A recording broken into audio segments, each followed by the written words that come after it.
Benue State is bleeding again. I mean, this time around, when would all these things stop? It's getting frustrating. I think something is wrong right now. It's no longer normal. I think those politicians are kind of involved in this, and they are intentional about taking people's life for granted. Solidarity forever. Solidarity forever. We shall always fight for our rights.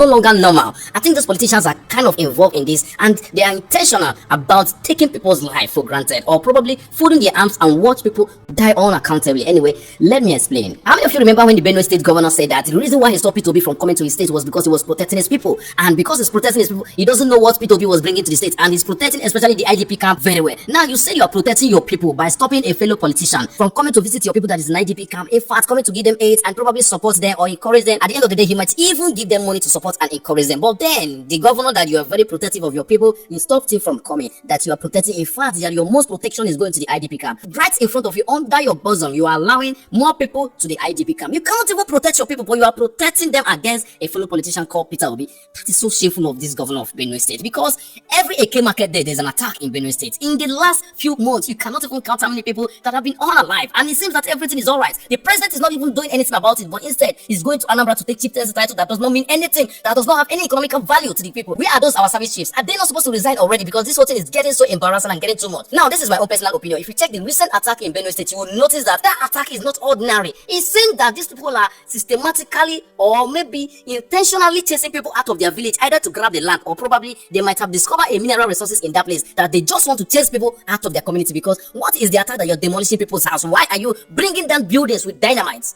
Why? What kind of attack is that? What did they do to you? If you really want money to attack, I don't understand. There's something about the attack that is not right. Because this is no longer terrorism. This is no longer about life. This is something. There is something that these people are not telling us. It's either they are going for, they've discovered something precious in that place. There's resources they must have discovered that they want to chase those people out so that they can secretly come back and mine those states out. Or maybe they need those land for something, whatever they want to do. They are not telling us the truth. I think the Benue State governor knows something about it that is keeping quiet, because it will not take them anything to protect his people that he's so passionate about to protect. Well, even as I don't get this in person, but as a citizen of Nigeria, we deserve security and protection. Because you're moving freely doesn't mean that those people in the village, those people in their farm remember, Benue State is the food basket of the nation. If the food basket of the nation cannot go to farm and stay in their house, where would the food come from? Later now, I go say hunger.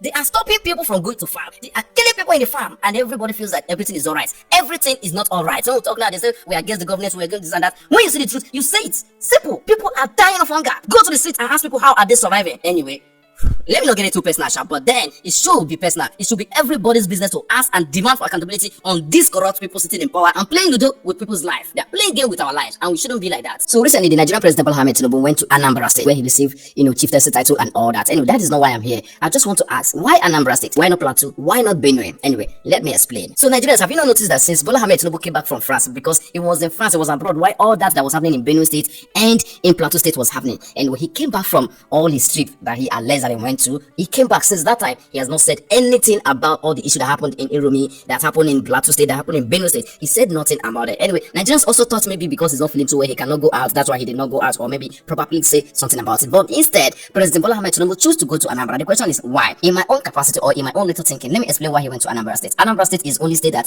he has the capacity, or maybe he will probably lose in the next election. So going to Anambra is necessary for him to go and, in quotes, start his pre-campaign of 2027, or probably to go and buy favor, or probably to impress them, so that maybe they can be for him in 2027. Remember, in 2023 general election, he totally lost. I mean, you score little votes in Anambra State. So going to Anambra is more important to him. His election is more important to him than people's life in Plateau State, people's life in Benue State. So you can now see the priority of your Nigerian president, where they prioritize, what they prioritize, and what they don't really listen to. If not like me, all of not like, if not like me, Boko Haram, if not like me, Herdsmen, if not like me, they if not like me, Tsunami wipe everybody. As long as they get their votes, as long as they maintain that position, that is what matters to them. Now you know why President Tinubu chose to go to Anambra State instead of going to Plateau. According to them, he went to commission some project and all that. But then, which project is more bigger than people's life? Which project is more important than assuring people that they will be secure? Which project is more important than going to see those who lost a lot and assuring them that such thing will never happen again? But then, it is not their business.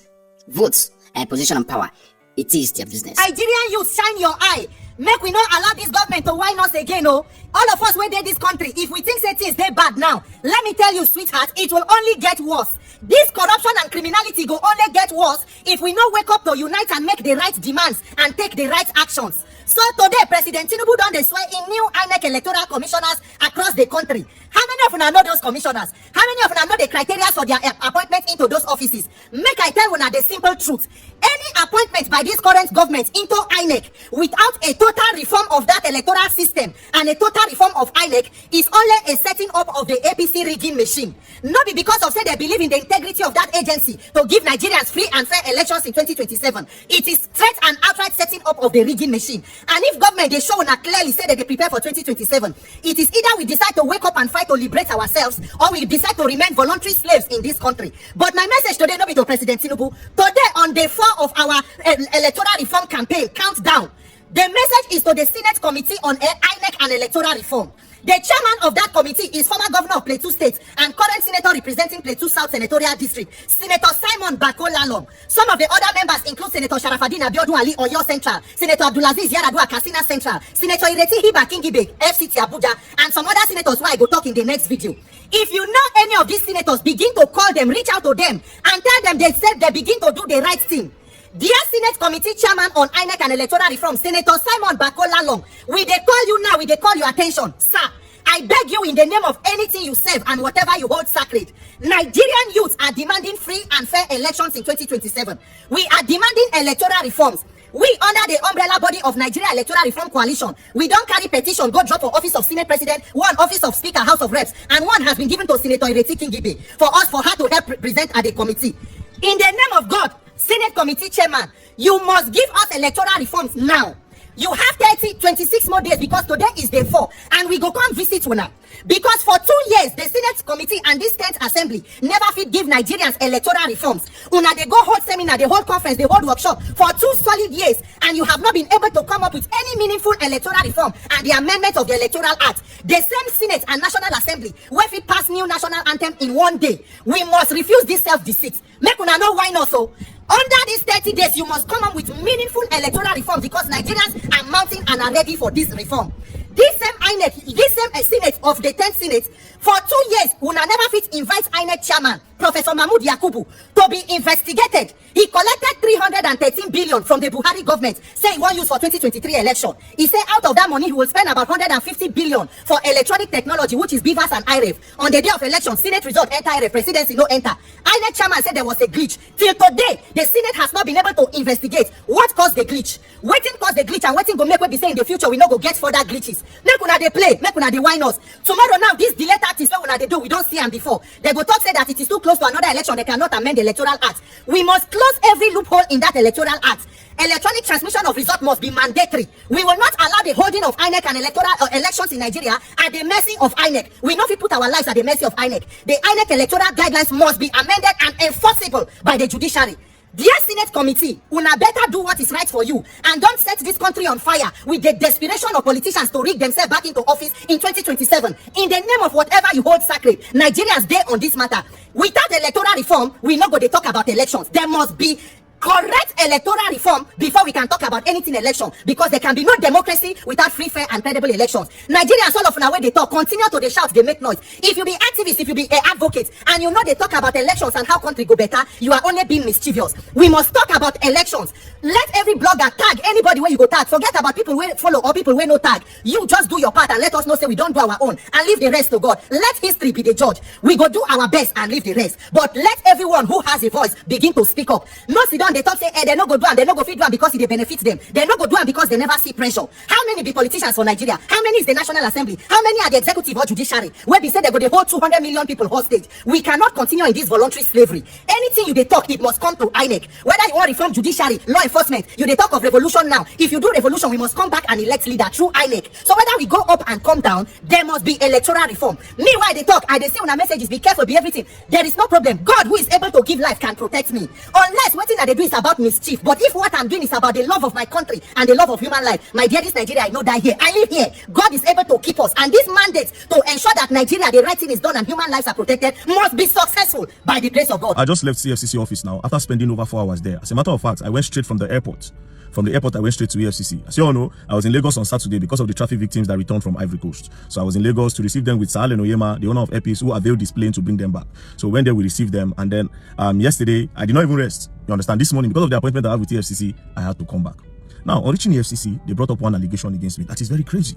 You know, they said, one woman said, I've never been so irritated and angry like this before until today. I'm not gonna lie, I cursed the woman finish.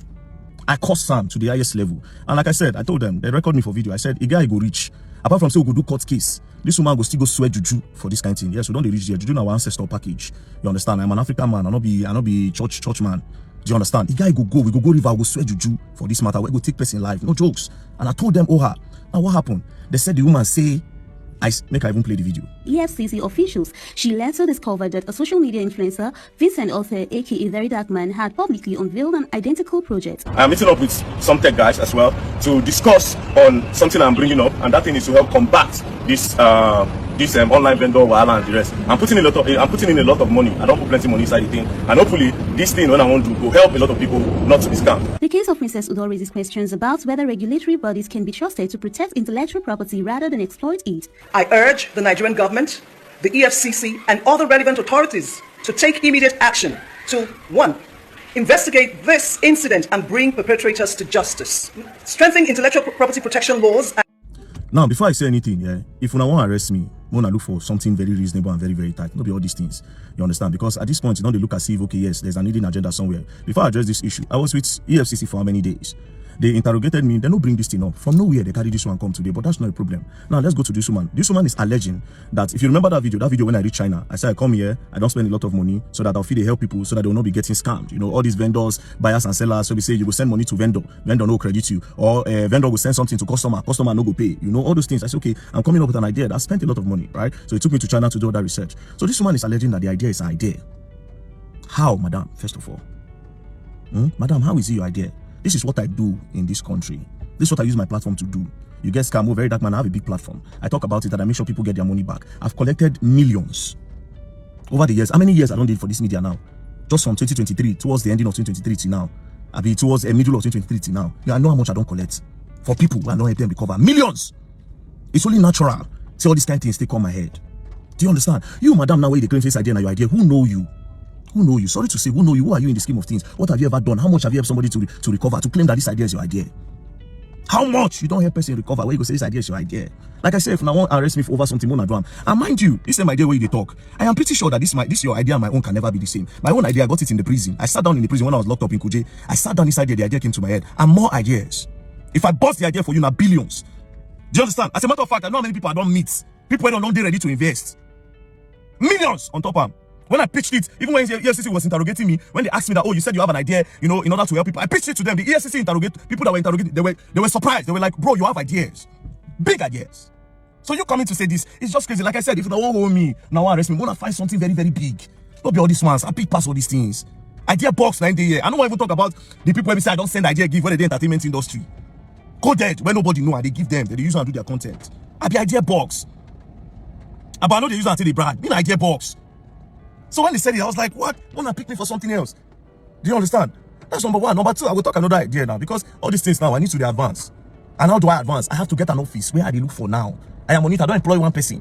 I will say employ more people. I need to have an office, right? And this office now I go sit down there. People will get problem because not everybody that can reach me through Instagram and Facebook and all that. It's not everybody. Do you get? So I need to have an office. Okay, you get problem. Plenty DMs full. I know they even check the DMs again. You have a problem. Okay, what do we do? Come to the office. Let me listen to you. There's an office. There's a number you can call. Come to the office. I'll listen to everybody. Before you send an idea again, this one I have to do in order to help people. See, my pride in all of this. I'll tell you people today. It's not about the money because it's about the money. I don't cash out clean. My pride in all of this is to beat my chest and say, yes, I did something in this country before I left Nigeria.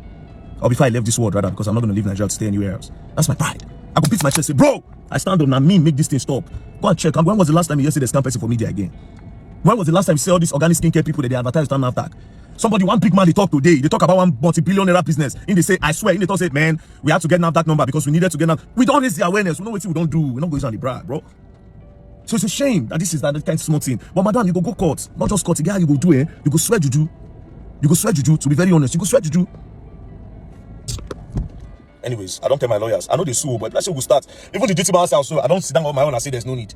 Now you don't come again. Or I will let you do the suing. They will not defend. They will not counter sue, so that I will chop your money. I don't sue. But people should be careful. Don't take advantage of that. Else you're going to learn, and you will learn the hard way, especially you, madam. You're going to learn. You're going to learn. Alright guys, thanks for watching. Please don't forget to subscribe to this channel. And please, my love, don't forget to turn on the post notification bell so that you'll be the first to be notified whenever I post a video. I love you. See you in my next video. Bye.